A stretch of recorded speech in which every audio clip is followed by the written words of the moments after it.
Assalamualaikum warahmatullahi wabarakatuh. Kami akan melakukan wawancara tentang perbedaan suku yang ada di wilayah Indonesia. Assalamualaikum warahmatullahi wabarakatuh. Pada pertemuan ini, saya ingin mewawancarai narasumber tentang keberagaman suku dan budaya. Baik, dengan Bapak siapa? Kenalkan, saya dari Bapak Hasan Al-Hasan. Sukunya suku apa? Suku mengikuti Bapak, suku asli Kaili. Apa yang Anda ketahui tentang sejarah suku Kaili? Menyangkut dengan sejarah, saya kurang tahu bagaimana tentang intinya. Yang saya pernah baca itu tentang kerajaan. Adakah tradisi suku Kaili yang sampai sekarang masih dilestarikan? Kalau di desa ini sekarang itu tidak nampak, karena suku Kaili itu bagaimana ya? Dia ini tidak dilestarikan. Dia dilestarikan sesuai dengan wilayah sendiri, karena di sini mayoritas itu suku Bugis. Bagaimana tanggapannya kita tentang keberagaman dalam rumah atau dalam suatu keluarga? Tanggapan dalam satu keluarga itu, alhamdulillah, di setiap suku yang berbeda kita saling menghargai dan menghormati tentang adat-adat yang keluarga lakukan. Bagaimana tanggapan kita tentang budaya Kaili yang misalnya bakasi turun sesajen ke laut? Oh, kalau soal itu ya sangat jelas ya. Kalau soal bakasi sesajen di laut itu sangat jelas kalau itu bertentangan dengan agama. Yang kedua, itu susah mau dihilangkan dari benak orang tua kita, karena itu budaya yang dari kita. Setiap sakit atau apa pasti membuat sesajen ke laut. Itu nggak tahu ini soal almarhumah arwah apa, itu bertentangan sekali sama agama. Tidak semuanya itu suku mendiamkan. Selanjutnya, kan Kaili dikenal sebagai suku mistis. Apakah benar begitu? Kalau soal suku mistis, menurut sejarah iya, cuman sampai sekarang kami anak-anak kemarin tidak mengalami sekali, soalnya itu dari zaman asal usul suku Kaili memang terjadi seperti itu. Bagaimana cara mempertahankan budaya Kaili di era sekarang zaman milenial? Kalau mempertahankan suku Kaili di era sekarang itu tergantung dari orangnya bagaimana menyikapi di wilayah itu.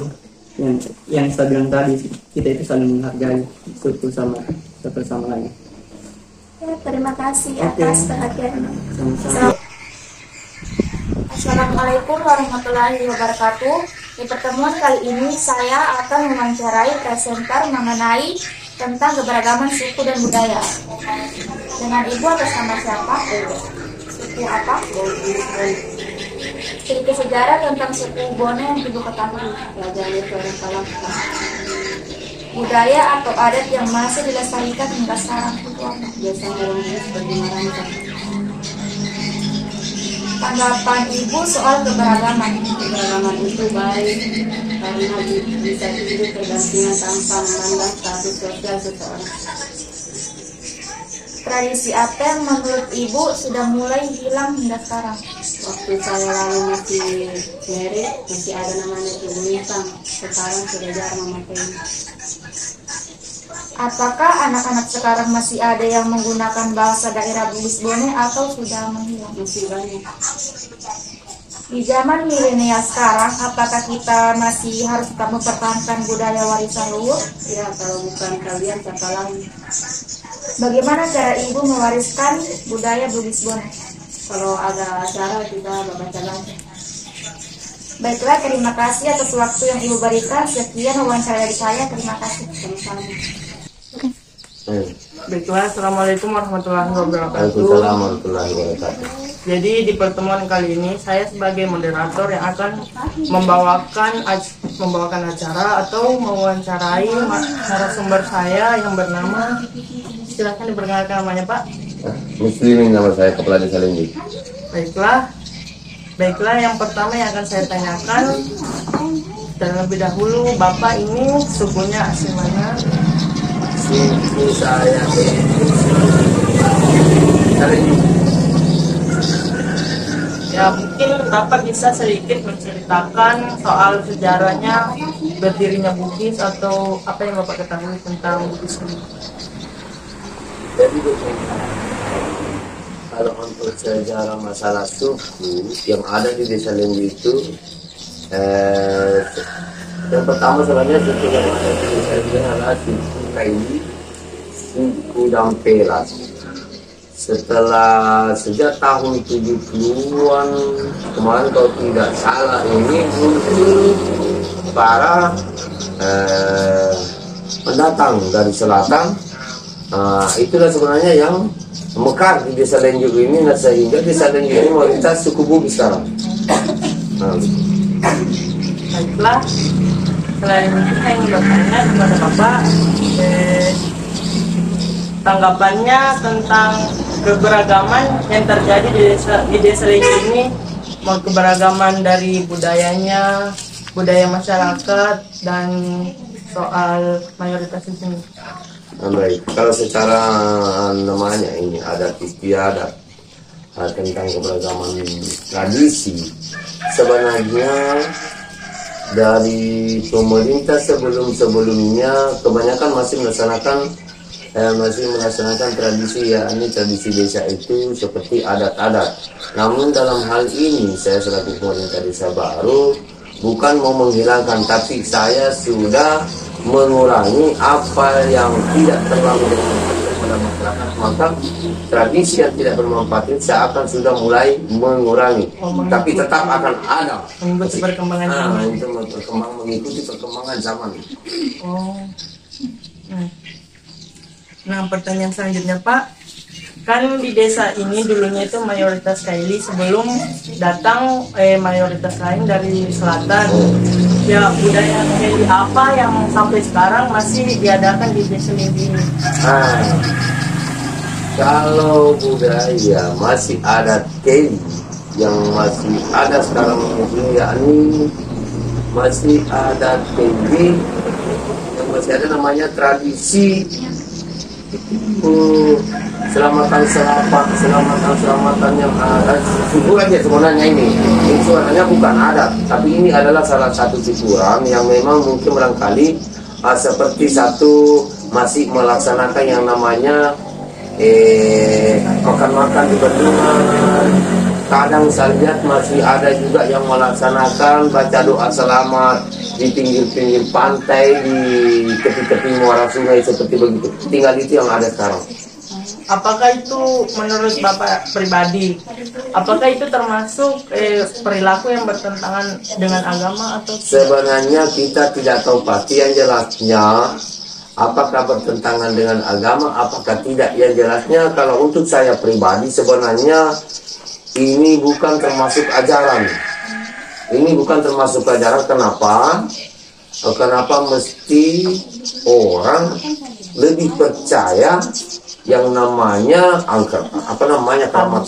Pokoknya yang jelasnya kalau untuk saya pribadi sebenarnya bertentangan dengan agama, karena ini agama Islam tidak diajarkan.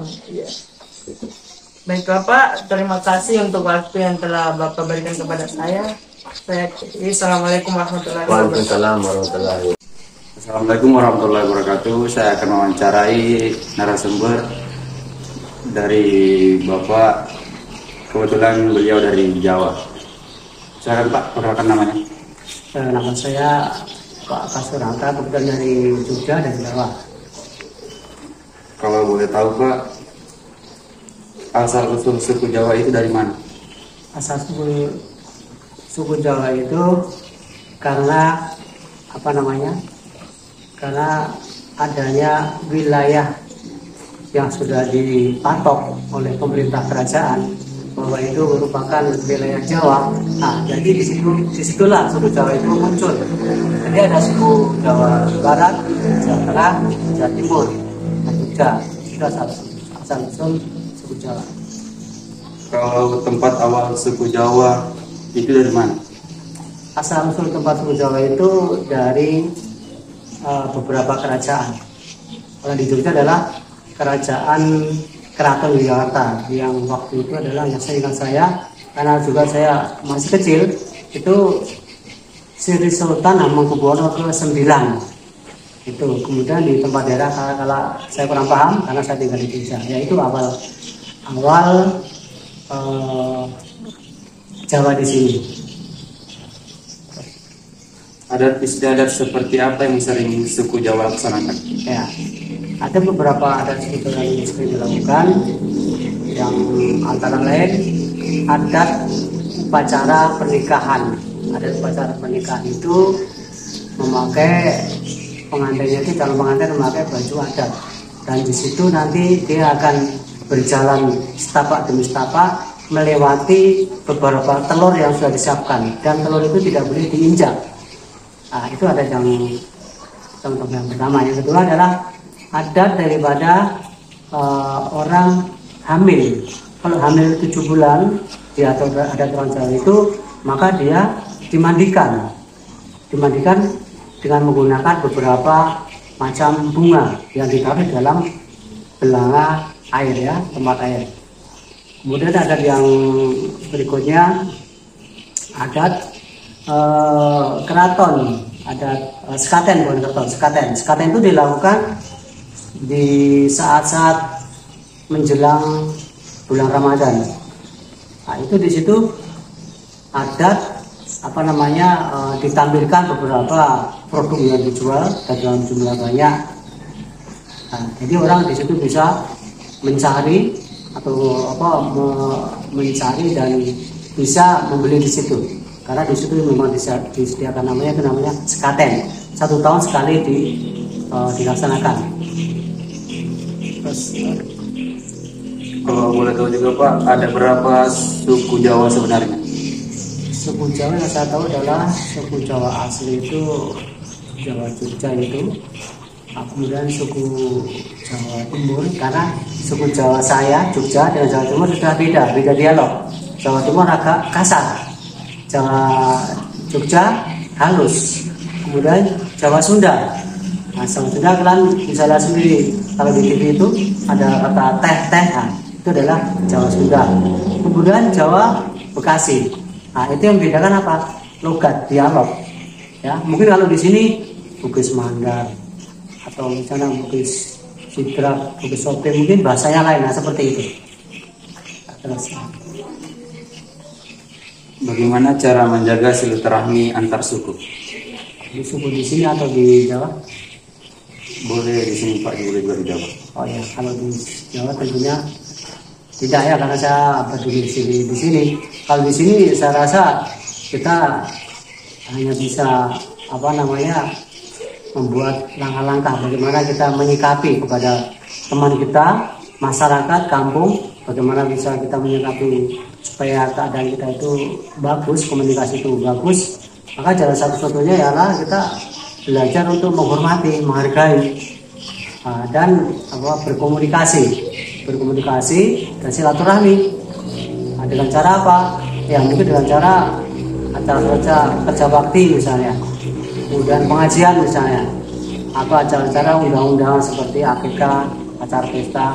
Nah, itu bagaimana cara kita menyikapi. Kalau kita bisa menyikapi dengan baik, maka komunikasi akan tetap terjaga dengan baik. Terima kasih Pak. Ya, sama-sama. Ketua Kerukunan Mandar. Nah, kemudian setelah ada datang penyakitnya, istilahnya kan sudah mulai tua, diserahkan kepada saya. Akhirnya saya dilantik dari Ketua Kerukunan Kabupaten. Datang di sini dilantik saya, baru saya jemput dengan secara kuda mandar istilahnya. Nah, dengan rebana mandar. Nah, supaya se-Kecamatan Dampak Selatan diketahui bahwa saya dilantik sebagai Ketua Kerukunan Mandar. Pak Camat juga datang dengan jajarannya, seluruh kepala desa se-Kecamatan Dampak Selatan semuanya hadir pada waktu itu. Ya. Terus Pak, untuk bagaimana tanggapannya kita sebagai orang Mandar menanggapi perbedaan yang ada di Dampal Selatan ini, perbedaan budaya, perbedaan suku? Yang pertama itu dikuatkan bersilaturahmi, karena tanpa ada silaturahmi tidak mungkin bisa kita artinya bisa membedakan, tetapi kan satu, betul.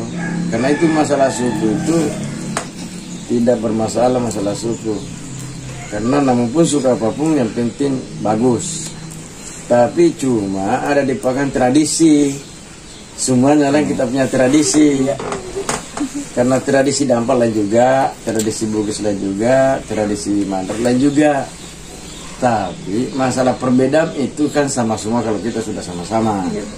Betul? Iya betul. Nah, tidak ada yang dibedakan itu, cuma tradisi harus, tradisinya Mandar itu tidak mungkin sama tradisinya Bugis. Iya, berbeda. Berbeda. Nah, itu yang tadi saya bahasakan bahwa kalau pengantin ada pengantin Mandar, biar cuma laki-laki Mandar atau cuma perempuan Mandar baku sambung dengan orang Bugis, otomatis kita ambil juga adat sebagai tradisi kita. Jadi terus pertanyaannya Pak, budaya apa yang dulu terlaksana dan sekarang masih dilaksanakan juga Pak? Ya kan artinya utamanya budaya Dampal di sini. Iya, budaya Dampal. Nah, budaya Dampal itu kan kita ini artinya termasuk kerukunan Mandar, samanya ikam itu tetap kita ekor. Tetap di budaya, artinya budaya di sini yang muncul adalah Dampal. Iya. Karena kita ini orang Mandar ini tidak mungkin kita dimunculkan seterusnya di atas dari Dampal, karena kan kita ini dianggap pendatang. Oh iya, orang asli Dampal. Nah, orang asli Dampal yang bisa kau anukan ini adalah Dampal. Iya. Karena tetap samanya ikan, tetap kita ini kepala ikan adalah Dampal. Dampal kita cuma Kita ini sebagai Mandar ekor, iya. Kan begitu. Jadi tetap ikut kita di situ. Apapun bentuknya tetap kita ikuti. Terkecuali tersendiri kita mengadakan, nah tetap kita menggunakan tradisi sendiri. Kan begitu. Iya Pak. Terus Pak, kan sekarang anak-anak zaman sekarang itu banyak kurang tahu tentang bahasa dari sukunya mereka, itu bagaimana cara menanggapinya Pak? Yang tidak tahu berbahasa yang tidak tahu bahasa Mandar. Iya. Kan begini. Semuanya itu anak Mandar lahir di sini tidak mungkin kita bahasa Mandar. Iya, betul Pak. Betul? Iya. Karena termasuk di sini bahasa pasarnya kan bahasa Bugis. Iya. Nah, begitu juga Bugis kalau pergi di Mandar otomatis pakai bahasa Mandar dia. Begitu bentuknya. Buktinya orang Cina di sini bicara bahasa Bugis. Itu tuh ya.